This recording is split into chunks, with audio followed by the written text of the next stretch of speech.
Você encontrou aí Deuteronômio capítulo 20? Eu quero ler apenas o verso 1, que diz assim: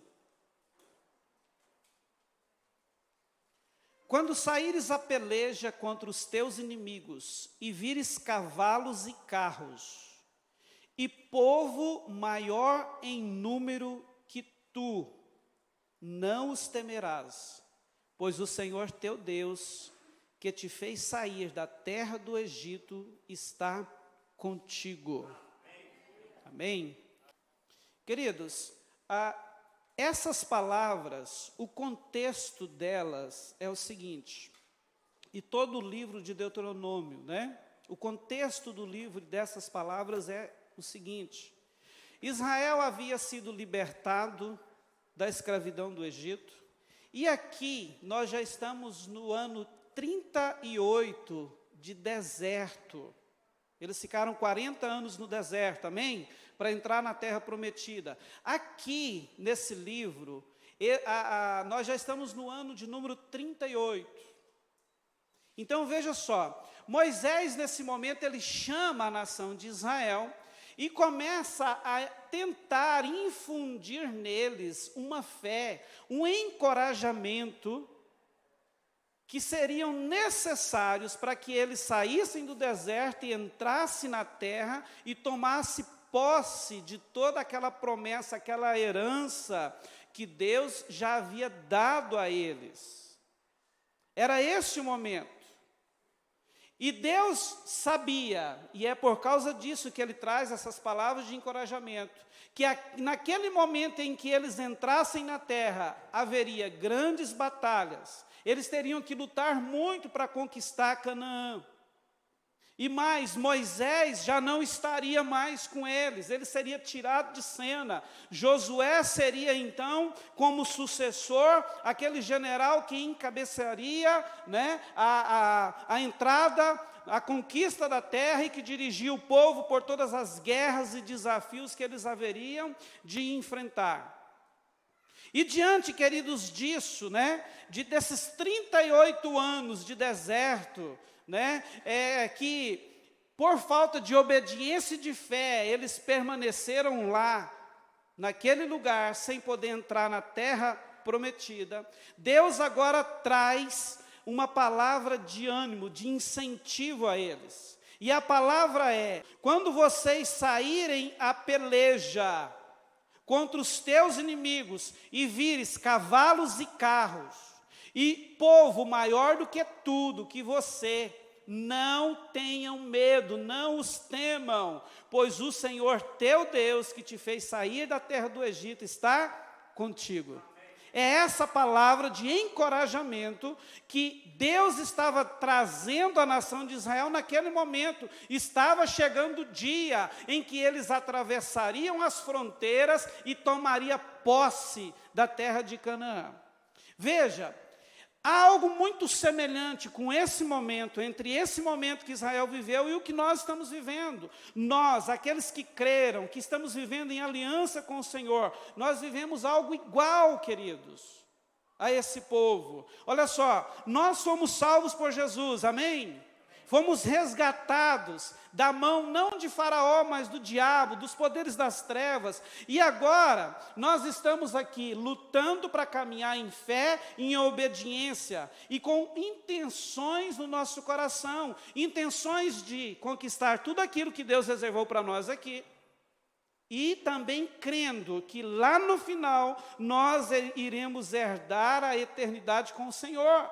Chegará um momento que tudo isso aqui vai passar, que todas as lutas irão passar, que venceremos todas elas, amém? Porque a Bíblia diz que eu e você já somos vencedores, e melhor, ela diz que nós somos mais do que vencedores. Então há uma expectativa, nós estamos vivendo algo semelhante, nós estamos numa caminhada, e a caminhada é enorme, intensa. Muitas vezes nós não sabemos os inimigos que nos esperam, a intensidade das batalhas que nos esperam, inimigos visíveis e invisíveis nos esperam, mas uma certeza nós temos: Deus nos fez uma promessa, e com Ele nós poderemos passar por tudo isso e chegar lá no final e tomar posse da vida eterna, e tomar posse, viver eternamente naquele lugar, onde você não vai ter que lutar mais, apenas gozar de uma vida em paz e por amor com o seu Senhor. Amém, queridos? Agora veja, Moisés, a intenção dele era encorajar o povo. E sabe, nesses dias eu sinto que Deus está trazendo também a nós palavras de encorajamento, porque os tempos não são fáceis. Eu tenho certeza que talvez, não só comigo, mas com a maioria que está aqui, quando nós paramos para olhar para o nosso futuro, a curto, médio e longo prazo, o negócio dá medo. Nós não sabemos o que nos espera amanhã. E a palavra de Deus para nós queridos, nós precisamos nos fundamentar naquilo que Ele disse. Porque aquilo que Ele disse, aquilo que Ele fez a você, a sua igreja como promessa, Ele vai cumprir.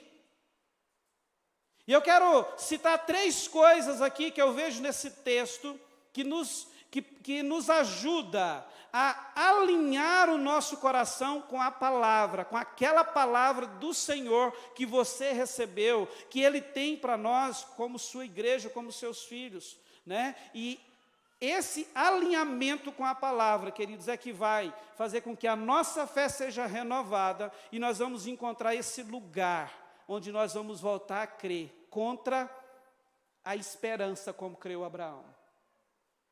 A primeira verdade que nós vemos aqui, olha só, o texto começa assim: quando saíres a peleja contra os teus inimigos e vires cavalos e carros. Queridos, cavalos e carros falam de força e de muita força. Agora preste atenção, fala também de força natural, fala de algo físico, não é verdade? Veja, na nossa humanidade, nós temos a tendência, mesmo sabendo que nós não somos apenas naturais, nós temos a tendência de encarar as situações com uma visão puramente humana. E por causa disso, o que acontece quase sempre é que nós somos levados por uma tendência de potencializar tudo. Muitas vezes aquilo que não é tão grande assim, a gente coloca ele como um enorme gigante à nossa frente. Isso é a nossa humanidade, né? Aquilo que é de problema, de dificuldade, de desafios que se apresentam diante de nós, muitas vezes eles não são tudo aquilo que nós fazemos deles, ou os transformamos. Porque há, né, essa deficiência nossa de potencializar as coisas, de potencializar, de dar muito valor àquilo que não tem tanto valor assim. E diante disso, nós precisamos aprender que as nossas razões, já que nós potencializamos, aumentamos o grau, o tamanho das coisas, na maioria das vezes, as nossas razões e formas de buscar soluções para essas questões que nos envolvem, que nos pegam de uma forma tão brusca, por mais que elas pareçam coerentes e fáceis de ser executadas, queridos, elas podem apenas nos conduzir a frustrações e a fracassos, o que gera tristeza, desânimo, nos desgasta horrores. Sabe, veja, por mais que pareça, as nossas guerras, elas não são puramente naturais. Não são. Tudo aquilo que acontece à sua frente de desafio, né, de problema, seja em qualquer área da sua vida, seja na área financeira, no casamento, na família, nas finanças, no que for, contra vírus, não interessa, na saúde.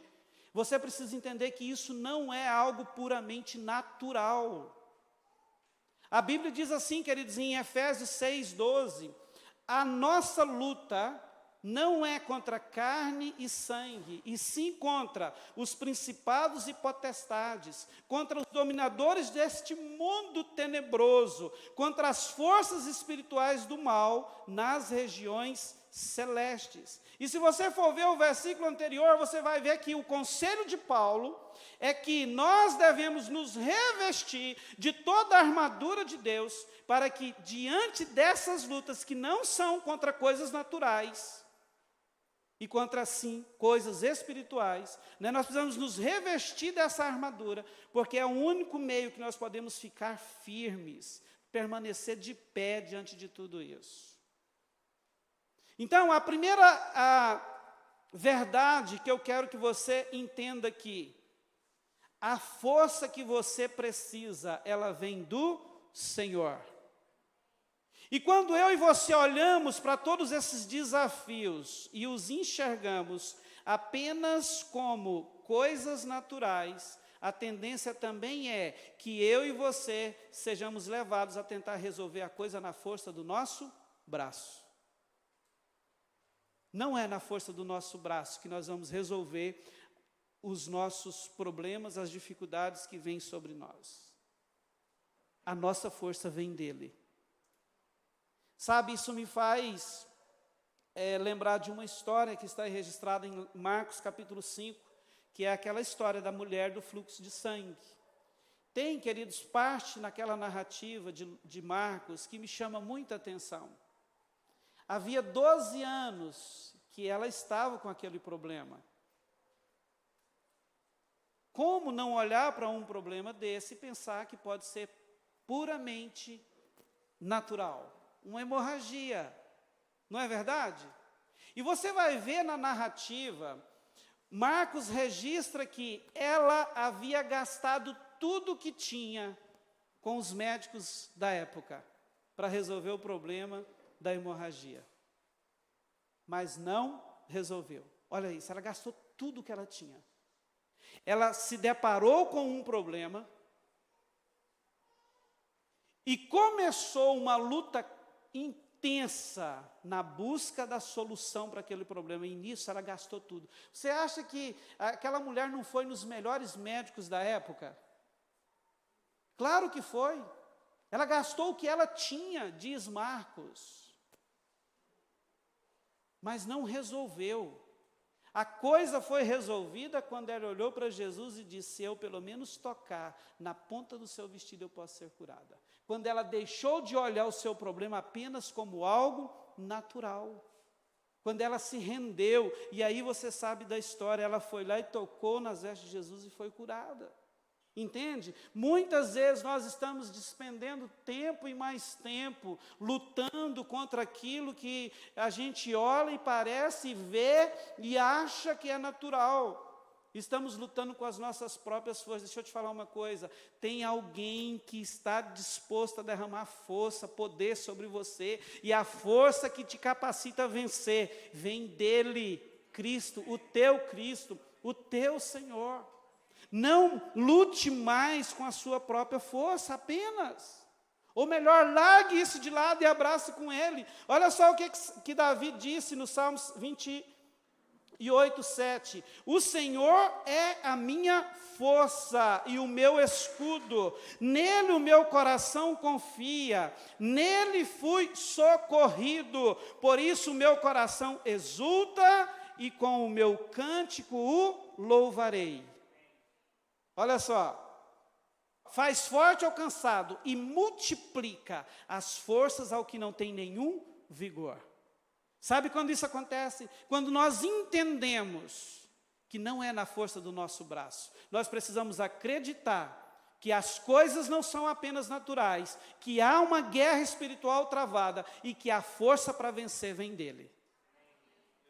Talvez você se sente agora cansado. Até os jovens cansados, afadigados, exaustos.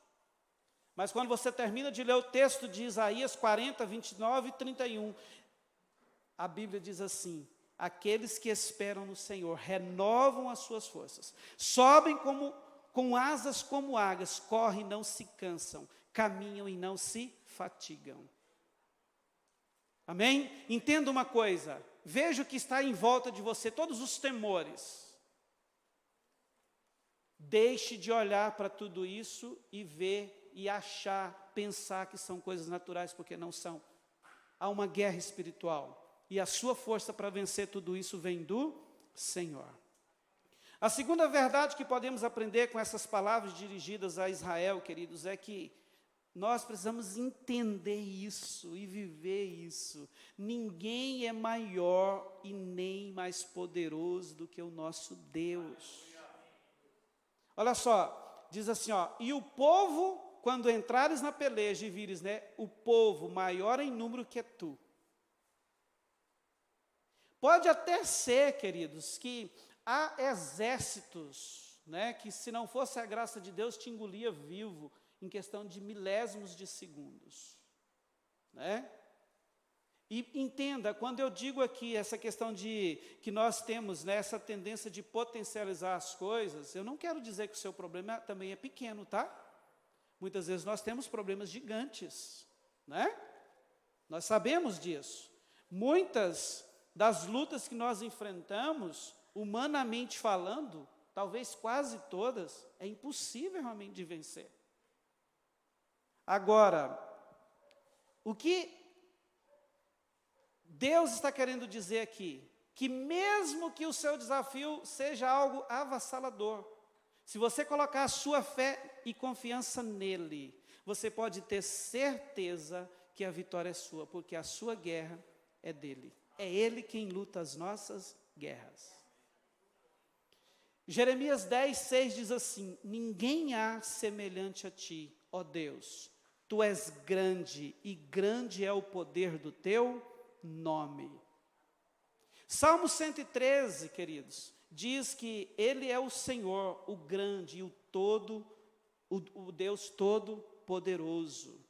João 16:33, é um versículo que eu gosto muito. Jesus diz assim, olha, no mundo vocês vão passar por aflições, mas tem de bom ânimo, eu venci. Difícil ter bom ânimo, né? Diante de alguns momentos que a gente passa. Mas é esse o desafio de Jesus, é o convite, é a palavra de encorajamento. E por que isso? Porque Ele fez uma promessa que estaria com você e ninguém é mais poderoso, ninguém se equipara a Ele. Então, se Ele está do seu lado, por que não se encorajar? Por que perder o ânimo diante das batalhas que vêm, né, diante de você, que vem te afrontando o tempo todo? Né? Então, a terceira verdade que nós temos que aprender aqui é, nós precisamos lembrar daquilo que o Senhor já fez por nós. Olha só, quando vires grande exército contra você, um número muito maior do que tu, aí o texto vai continuar dizendo assim, ó, não os temerás, pois o Senhor teu Deus, que te fez sair da terra do Egito, está contigo. Grandes ou pequenas lutas, quando você para olhar para a sua vida hoje, quantas vezes Deus te deu vitória? Quantas vezes, de quantas ciladas, queridos, de quantas enrascadas o Senhor livrou você? Quantos momentos na sua vida você olhava, humanamente falando, dizia assim, agora não dá. E de repente o sobrenatural se manifesta, né? E Deus resolve a questão, ou resolveu a questão. Quantas vezes você já viveu isso? E eu acho engraçado, sabe, que a palavra de Moisés aqui era exatamente essa para aquele povo. Dá para você imaginar a forma, né, se você estivesse vivendo, ou se você tivesse vivido, né, esses momentos aqui, tanto nesse texto aqui, quando Moisés libera essa palavra, porque ainda tinha alguns ali que talvez, apesar de que aquela geração que saiu já tinha quase todos morrido, mas talvez alguns aqui ainda lembravam até das 10 pragas. Quando você olhar para todo o seu passado e ver a grandeza do poder, do agir de Deus em momentos pontuais da sua vida, o que esse povo viveu no deserto, durante esses 40 anos, a forma que Deus cuidou deles, Moisés estava querendo dizer para eles aqui, olhe para tudo isso. Quando vocês entrarem nessa terra e se encontrar com os seus inimigos, não se desespere, olhe para trás e veja o que Deus já fez. Olha como Ele agiu. E a ideia de Deus, quando nos fala, querido, nos orienta a olhar para trás, para aquilo que Ele já fez, é para que isso sirva de incentivo, porque aqui tem inimigos a serem vencidos, e da mesma forma que Ele agiu aqui te dando vitória, Ele não vai fazer aqui. Ele vai fazer. Entende? Ele vai fazer. Romanos, queridos, diz assim, ó, Romanos 8, 31 e 32. Que diremos, pois, à vista destas coisas? Se Deus é por nós, quem será contra nós? Agora veja o verso 32. Aquele que não poupou o seu próprio filho, antes por todos nós o entregou, porventura não nos dará graciosamente com ele todas as coisas? Gente, se Jesus, o que Paulo está querendo dizer aqui é assim, ó, se Deus entregou Jesus para morrer por você, daquele jeito, naquela cruz, você acha que Ele agora não vai resolver qualquer tipo de problema que vier a existir diante de você? É isso que Ele está nos dizendo. Amém? É isso que Ele está dizendo. E nós precisamos acreditar nisso, queridos. Sabe, nós precisamos tomar posse dessa verdade, sabe por quê? Porque mesmo tendo experimentado coisas sobrenaturais de Deus, muitas vezes nós nos deixamos ser travados diante dos momentos. E muitos desses momentos, muitos desses problemas, se você for equiparar, você já venceu coisa muito pior na vida. É por isso que o conselho de Deus é que a gente esteja lembrando do que Ele fez, lembrando dos livramentos, das curas, dos milagres, das intervenções divinas que aconteceu, porque quando você chegar diante, ou estiver diante de qualquer coisa desafiadora, você vai dizer, o meu Deus, do jeito que Ele fez, Ele vai fazer. Do jeito que Ele abriu o mar uma vez, Ele vai abrir de novo. Este é o meu Deus.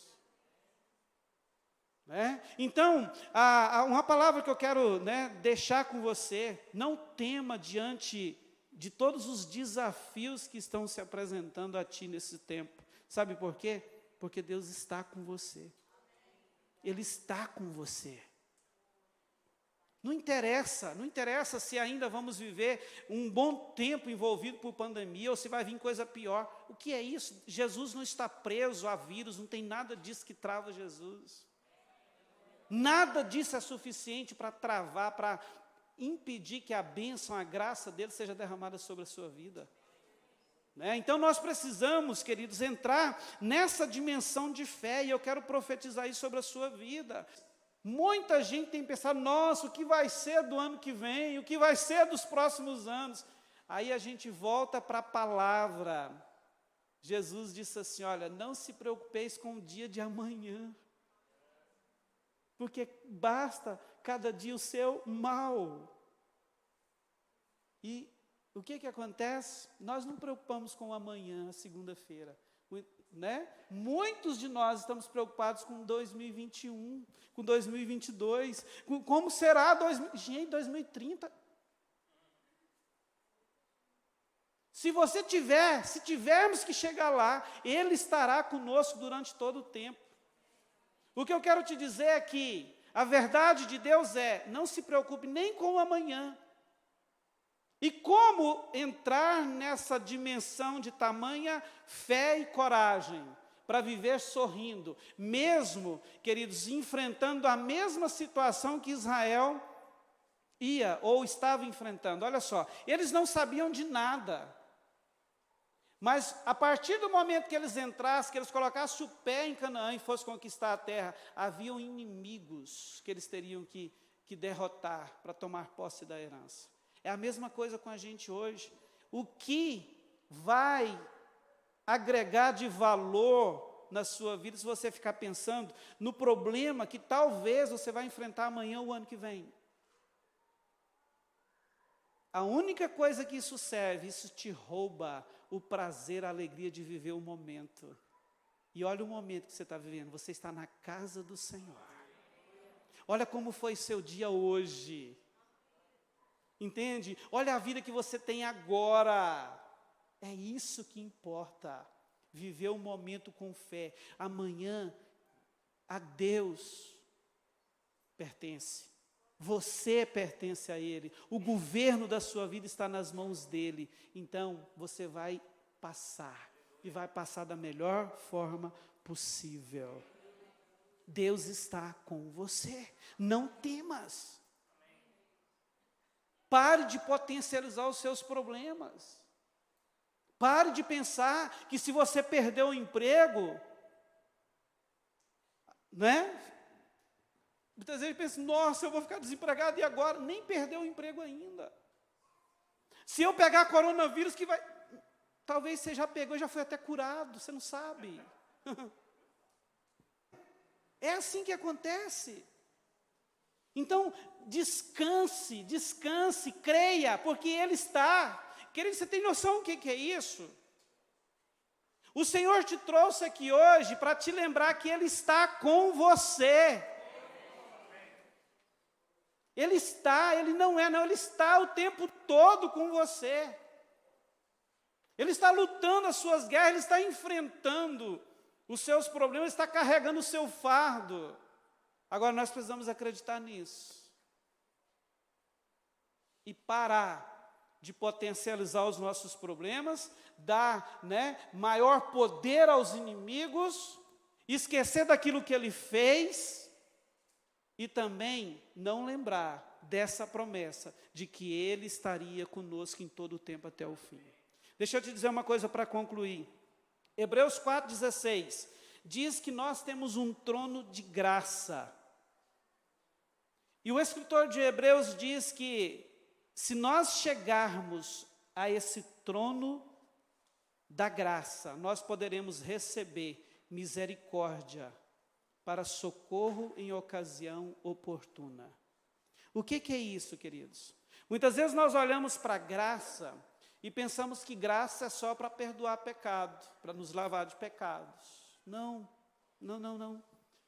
Segundo essa palavra que está registrada em Hebreus 4,16, uma das funções da graça é de nos capacitar para o enfrentamento de todas as lutas e desafios que vierem a existir em nossa vida, nossa jornada como cristãos. Então, o convite de Deus e o ensino eu quero que você entenda isso. Não é errado você se sentir pressionado. O próprio Jesus sentiu, e Ele disse que nós nos sentiríamos aflitos. Não tem problema, você é humano, Ele sabe disso. Agora, o que Ele espera? Que todas as vezes que nós nos sentimos encurralados, aflitos, de forma até agonizantes, assim, de tanto problema, de tanto temor, Ele deseja que a gente se achegue a esse trono da graça. E como que é isso? É aquele momento em que você se rende a Ele e tira as suas mãos de cima de tudo. Diga, Senhor, eu estou aqui pela Tua força e é na Tua força que eu quero continuar. Aí sabe o que nós entendemos aqui, queridos? Nesse momento, um poder, uma graça empoderadora é derramada sobre a sua vida, que muda algo aqui dentro. É onde você vai sorrir, mesmo quando as circunstâncias externas falarem tudo ao contrário, que você não tem motivo nem para sorrir, você não tem motivo nem para viver, mas você vai estar sorrindo, você vai estar feliz. Quando você é cheio dessa graça, é transformado por dentro, mesmo que nada mude aqui fora, aqui dentro você vai ser um ser inabalável. Muitas vezes nós olhamos para aqueles cristãos que tem muita gente aí vivendo assim, muitos cristãos passando por isso nesse exato momento no mundo. A gente não consegue entender o nível dessa fé, dessa confiança, de alguém chegar e dizer assim, olha, nega Jesus, eu corto seu pescoço agora. E a pessoa está lá sorrindo, feliz. Como assim? É isso aqui, empoderamento pela graça. nem tiver que enfrentar a morte, se você estiver cheio da graça, você vai entender que a morte não tem poder sobre você. Que se ela acontecer, ela vai se transformar apenas num grande portal, que vai tirar você daqui e te levar para os braços do Pai. E é nessa dimensão de fé e coragem que o Senhor quer que eu e você, queridos, enfrentemos esse tempo que está vindo, o dia de amanhã e todos os outros, com o coração cheio de alegria, vivendo um novo de Deus em todo o tempo, porque nós não temos motivo nenhum para temer. Sabe por quê? Porque Ele está conosco. Ele está conosco. Amém? Vamos ficar de pé? Eu queria que você, orasse ao Senhor e permitisse que essa palavra encontrasse um lugar no seu coração. Deus está com você. Talvez a convicção sua é: eu tenho lutado com as minhas forças, e com isso deixar de receber a força que vem dEle. Talvez você tenha esquecido do tamanho do seu Deus. Você pode começar a orar agora e agradecer ao Senhor. Talvez você tenha esquecido do tamanho do seu Deus. Talvez você também tenha se esquecido de tudo aquilo que Ele já fez por você. Todos os milagres, todas as intervenções que através dele aconteceram na sua vida.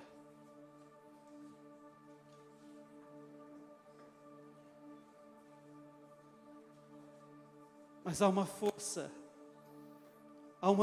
dele para ti, há um encorajamento, e Ele quer que você volte a crer nessa promessa, que Ele está com você. Aleluia, Ele está com você, você não está sozinho. Sabe essa luta que você está passando, está te afligindo? Ela vai parar de te afligir se você começar a olhar para essa palavra nesta noite e dizer assim: Senhor, eu sei que o Senhor está aqui. Ele quer colocar um sorriso novo, que é fruto de um encorajamento nos teus lábios nesta noite. Em nome de Jesus, eu oro para que essa palavra entre no seu coração, para que você possa, de forma corajosa, se levantar, assumir o seu lugar em Deus. Você é filho, você é filha. Ele morreu e ressuscitou por você, para salvar você, salvou você, e está com você, disposto, pronto, para fazer o que for preciso, para continuar te conduzindo em vitória por esta vida. Em nome de Jesus, eu oro agora que todo medo, toda aflição, toda angústia seja arrancada do seu coração. E eu profetizo agora essa fé, uma fé que transforma você em alguém inabalável. Porque o teu Deus é um Deus inabalável. Agindo Ele na tua vida, ninguém impedirá. Adore ao Senhor. Aleluia.